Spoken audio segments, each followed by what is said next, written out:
You can't drive a car without the engine, and that goes for video games as well. In fact, even the oldest game engines can produce some pretty insanely good-looking games. We're looking at 5 graphics engines that shock us, whether they're brand new or iterations of stuff that's been improved over a decade. Hi folks, it's Falcon, and today on gameranx, 7 graphics engines that look insane.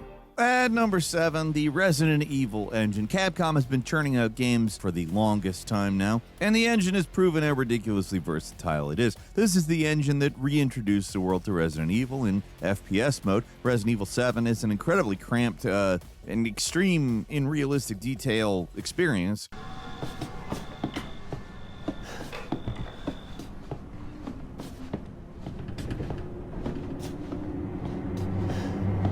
But the Resident Evil engine has grown since then. Monster Hunter Wilds, Dragon's Dogma 2, those are showing off exactly what this engine can do. Games like Resident Evil 2 still look absolutely incredible now, also with photorealistic environments, crazy modeling work that gives us unparalleled zombies.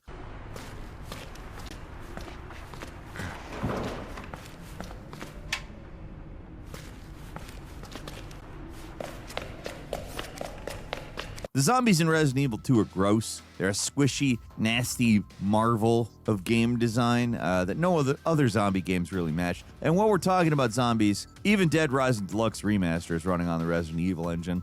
The biggest game running on the engine is Dragon's Dogma 2, at least when it comes to complexity and scale. It's a game with full cities of NPCs you can talk to and interact with.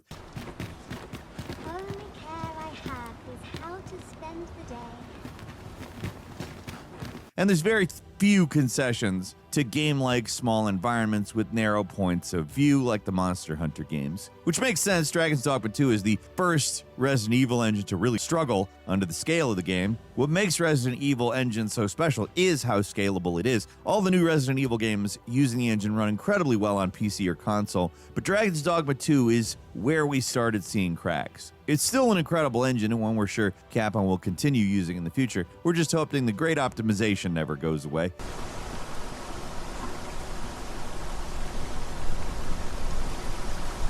It also helps that Capcom is churning out high-quality games on the engine faster than a lot of other major developers, so we've got plenty of examples to see how great this engine can look.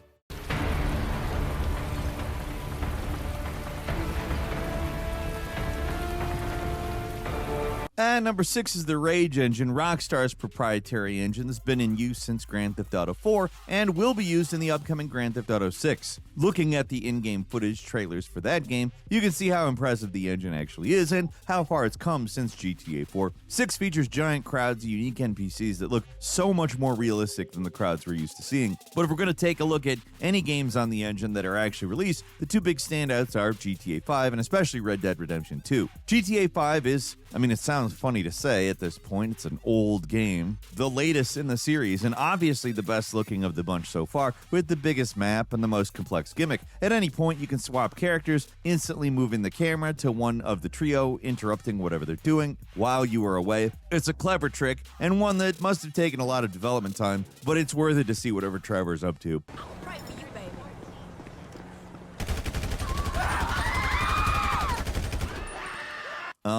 The physics engine is one of the most obviously noticeable upgrades the engine has to offer, with, at the time, extremely realistic physics for tripping and falling, or more likely enemies getting shot. The Rage engine supports both bustling city metros and vast open wilderness, and Red Dead Redemption 2 is easily the most impressive use of the engine, with a truly open world experience that the developers are incredibly proud of.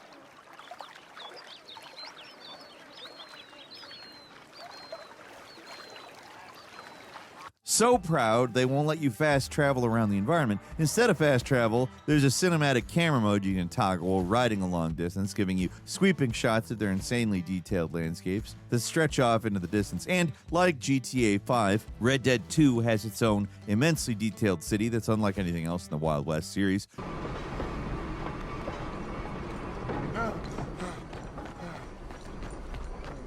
Showing a different side of life in the Old West, Red Dead is Rockstar at the height of their weirdo powers, a developer with infinite money doing whatever they want, and we're sure GTA 6 will continue that trend. It wouldn't be possible without the right engine. At number 5, it's the Decima Engine, one of Sony's workhorse engines that powers some of the biggest blockbusters on the PlayStation for good reason. Like, look at the insane vistas in Horizon Forbidden West. Just see how powerful this engine can be at rendering vast, detailed landscapes with a whole lot going on under the hood.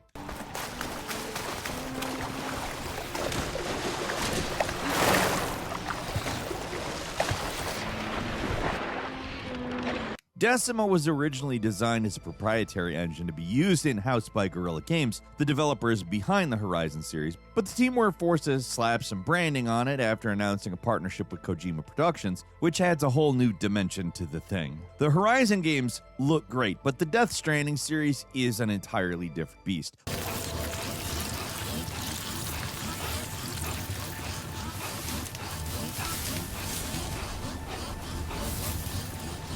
Let's back up. What the Decima engine does so well in Horizon Forbidden West is the details. Unlike a lot of open world games, Forbidden West is both open and packed with foliage. There are entire jungles to explore, ruined cities to investigate, interiors to climb around inside, and there's giant robotic dinosaurs animating with everything else.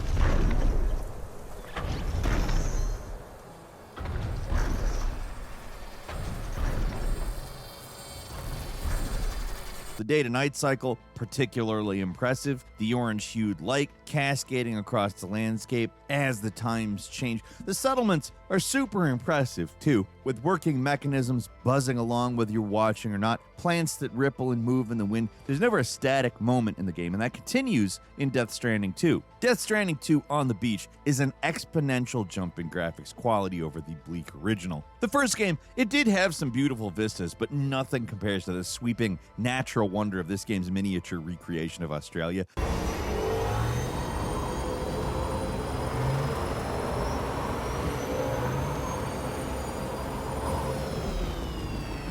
The weather effects are unbelievable here, with cascading snowing mountains and burning forests that are procedurally generated. You can literally watch the world change around you, from flooded rivers to deadly avalanches.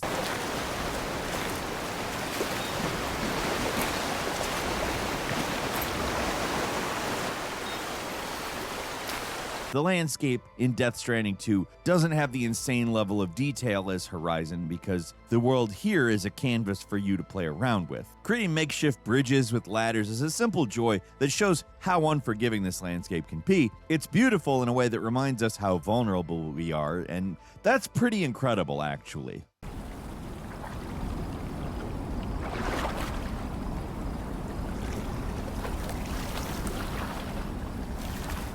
Now this is living. I feel reborn.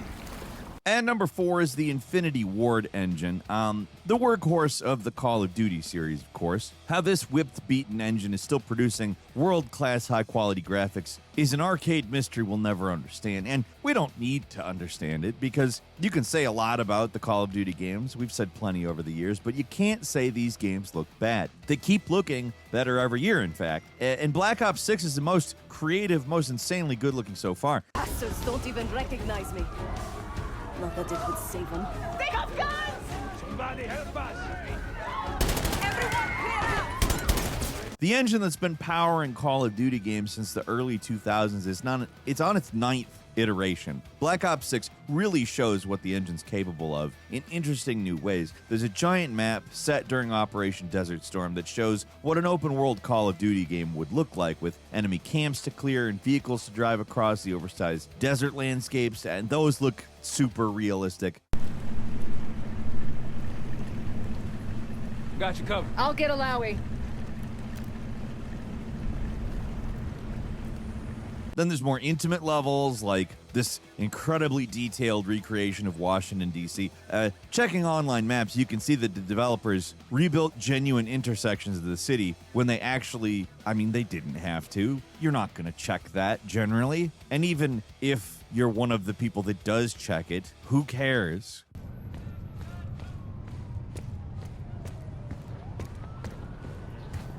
Congratulations. Thank you. Of course we would. Keep moving, please. But things get weird on another level, which is set in an underground laboratory, and you battle hallucination monsters and some of the oddest set pieces this series has ever thrown at us.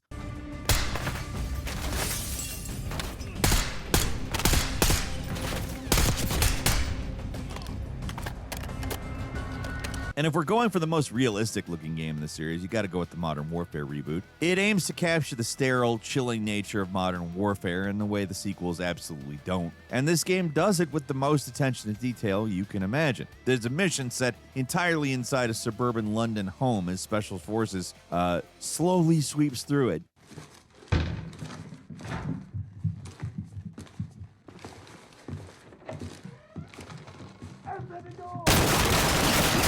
Or a mission where you're sniping vehicles from a mile away. Both the grand vista and the close-up shooting are impressively detailed. When we go back and think how much this single engine has changed over the years, it's pretty insane. This is the engine that brought us Call of Duty 2 in 2005. Compare that to Black Ops 6, it makes your brain explode a little bit.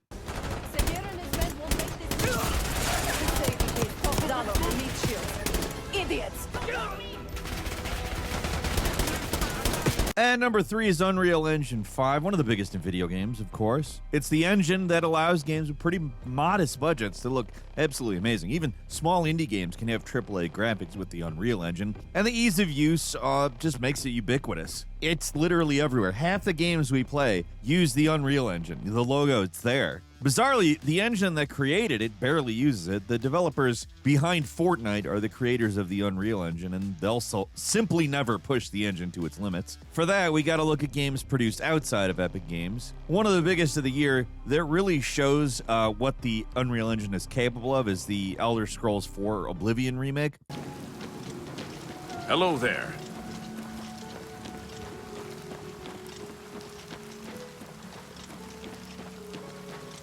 Which completely transforms a very clunky old game into a beautiful showcase of graphical power. What once looked soft and doughy now looks so incredibly crisp and realistic, with perfect shadows blanketing a grassy forest path.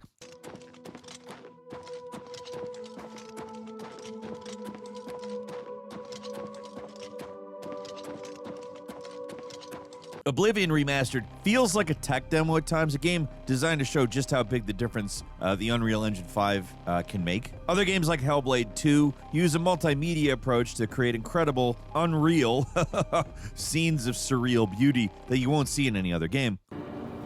And the people with it too. The woman had to leave her home.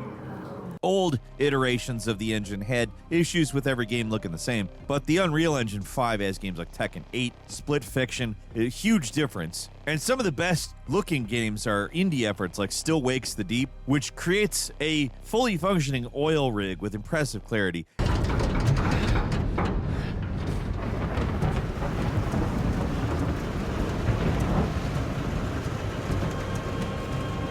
It's an indie game that somehow puts major publishers to shame with its environments, and there's so many more we just don't have time to talk about here. We could make an entire list of beautiful Unreal Engine 5 stuff. We could, couldn't we?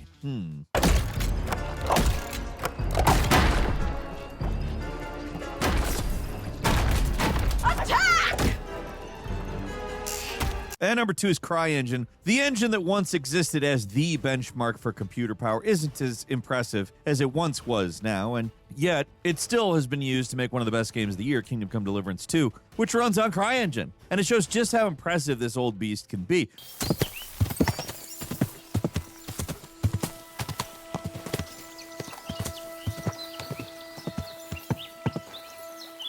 The CryEngine doesn't have the fancy bells and whistles of other new engines like DLSS and ray tracing. Instead, it powers through purely on the developer's ability and will to make something look crazy good. The Crysis trilogy of games were the standard by which all other PC games were judged, and they still look pretty dang good today. But we're skipping over the original use of the engine and looking at 2 other games that really impressed. Kingdom Come Deliverance 2 is a more historically accurate recreation of medieval Europe and expands how we imagine that setting with enormous cities.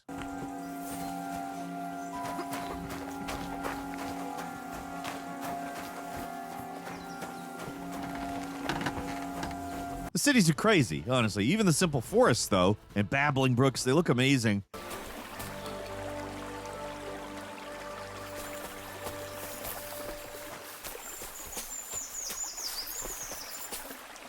And it's all thanks to this beautiful design work by the developers. The rambling fields and surrounding giant castles, they feel bigger than any other open world game environment. They give us a sense of the true scale of this ancient world. The cities, camps, castles, they're all real standouts with dozens of NPCs in every direction, fully modeled interiors to explore around every corner. It's one of the most elaborate locations in any video game, decorated or size, or really a lot of things. It only took a decade, but the CryEngine it's an optimized engine that runs surprisingly well with all this stuff going on. Not something we could say about Crysis all those years ago. The other game we have to give a big shout out to is Prey, which until working on this list, I had no idea used CryEngine. I didn't even look into it. I just thought it was either Unreal or Void, because Arcane used Unreal 3 for Dishonored and then developed Void out of the id Tech engine. So I assumed Prey was either Void or id Tech, but it's CryEngine. It's freaking CryEngine.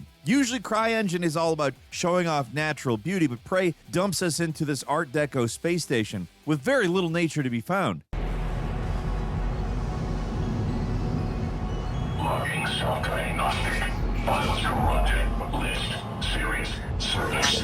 It also had this incredible sense of style on its own, and it feels especially surreal when you're stuck on a spinning skyscraper in space. I mean, it's really a cool game. I'm thankful that Arcane is around still, like in some capacity with Arcane Leon, but it's really a shame that Arcane Austin, the people behind Prey, are gone.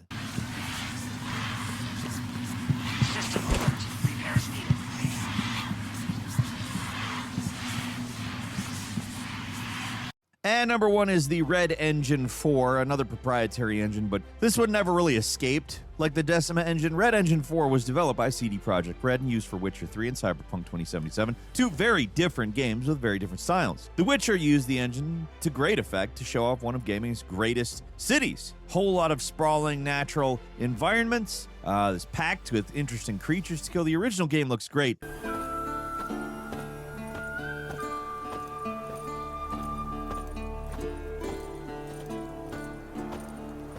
But the Blood and Wine expansion is really where it kills it. It's set in a French-inspired kingdom with just an unbelievable level of detail. Like, look at the fields. Look at the gleaming city on the coast. It's like going on vacation to one of the most scenic spots in the world, but you get to slay some monsters while doing it.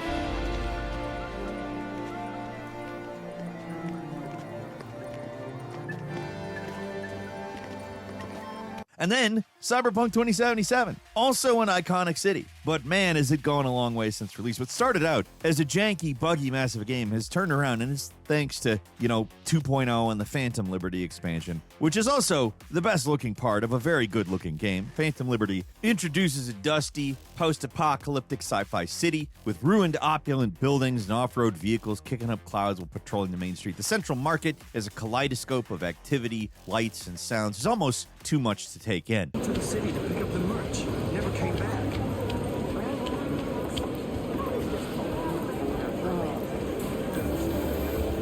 And that's always been true of Cyberpunk 2077. The world of Night City is overwhelming. From the moment you leave your mega block apartment building, you're walled into an oppressive atmosphere, and there's so much interesting stuff to look at. What makes the environment so special is how handcrafted they feel, as where so much of the architecture feels unique, where the act of just looking up reveals so many facets of a gargantuan city that's ripe for exploration.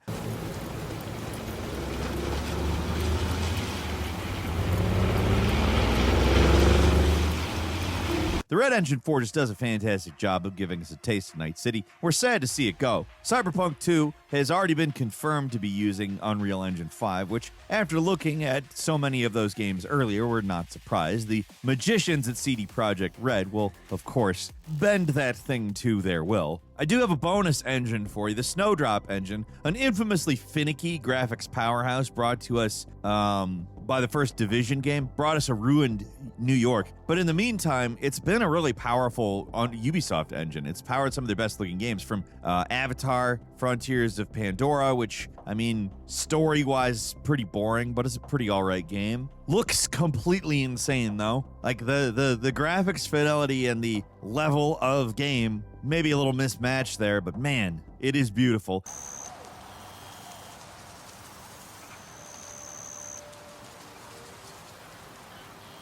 Snowdrop also powers the nostalgic, comfy worlds of Star Wars Outlaws. Outlaws is another game that's only improved after its initial, very rough release. Now it's a pretty good recreation of the Star Wars universe. It's laser focused on the dingy, low-stakes world of smugglers and thieves. They're not letting up. We're spotted, Nick. You can't go. The small slices of each world are just packed with insane details, like how each alien meal is unique and has its own delicious-looking animation after ordering it. Snowdrop must be the premier engine for remaking familiar alien worlds, but bringing a whole lot of crazy new good stuff to the table. And that's all our favorite recent engines, graphics and stuff. Maybe not all, actually. Some of these developers obviously do deserve a break, and there are more engines, like the Resident Evil engine. It's another game engine that just consistently impresses us. Maybe we'll talk about that one and a few others later. What do you think? Leave us a comment. Let us know. If you like this video, click like. If you're not subscribed, now's a great time to do so. We upload brand new videos every day of the week. Best way to see them first is, of course, the subscribe button. Click it. Click the alarm bell. As always, thank you very much for watching this video. I'm Falcon. You can follow me on Twitter, Falcon the Hero. We'll see you next time right here on Game Ranks.